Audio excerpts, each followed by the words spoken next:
Alright, let's break this down. Kelsey Plum, a five-time All-Star, just got traded mid-season, only the fourth time in WNBA history that's happened. Phoenix is giving up a 2027 first-rounder and a 2028 second-rounder for a player who's been sidelined half the season. And Los Angeles?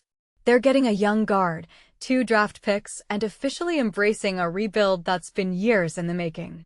But wait, does this make sense for either team? Let's dive in. First, Phoenix's decision. I'll admit, when I heard the Mercury were trading for Plum, my first thought was, are they serious? This is a team that made the finals last year, but is now sitting at 11-19, dead last in offensive rating. Adding a scoring dynamo like Plum sounds great on paper, but here's the problem: she's a rental. She's hitting free agency after this season. So why give up a first-round pick for a player who might walk away in 6 months? Unless Phoenix thinks they can somehow convince her to stay long-term, and that's a huge if. This feels like desperation. They're mortgaging their future for a Hail Mary playoff push that might not even work. Let's be real. Even if they win every remaining game, they still need a ton of luck to climb out of 12th place. This trade doesn't fix their systemic issues, it just adds window dressing to a sinking ship. Now, the Sparks side of the deal. At first glance, giving up Plum for a young player and 2 picks seems like a win for LA. But let's not forget, they traded away their 2025 draft future to get Plum in the first place. They gave up the number 2 pick that turned into Charlie Collier, who's now thriving with Seattle. That move looked short-sighted then, and this trade feels like a correction. By moving Plum now, they avoid losing her for nothing in free agency and actually salvaged value. Monique Akoa Makani isn't a superstar, but she's a solid young guard with playoff experience. The 2027 first-rounder?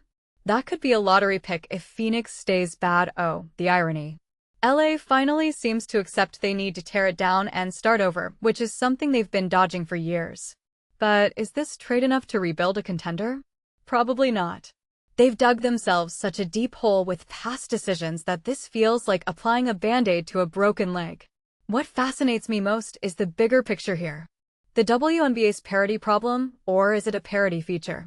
Last year's finals team could miss the playoffs entirely this season.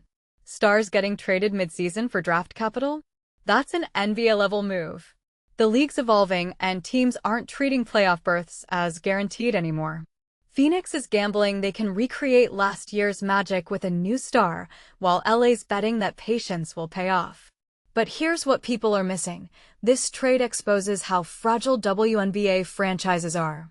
One injury, one bad contract, or one misread on a player's prime can derail a rebuild or a contender's window. Plum's career-high 23.9 ppg this year is incredible, but does that justify mortgaging the future? Or is this just another example of GMs prioritizing optics over sustainability? Let's zoom out. If Phoenix fails to make the playoffs, this trade becomes an instant disaster. But if they shock the world and go on a finals run? Suddenly, giving up a first-rounder looks genius.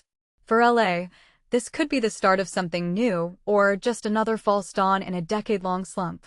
What's clear is that the WNBA's landscape is shifting faster than ever. Teams aren't just building for the future, they're reacting to a league that punishes hesitation. So here's my question to you. Is this trade bold brilliance, reckless panic, or just the new normal? Let me know in the comments, and if you think Phoenix made the right call, or if they've doomed themselves to draft pick purgatory.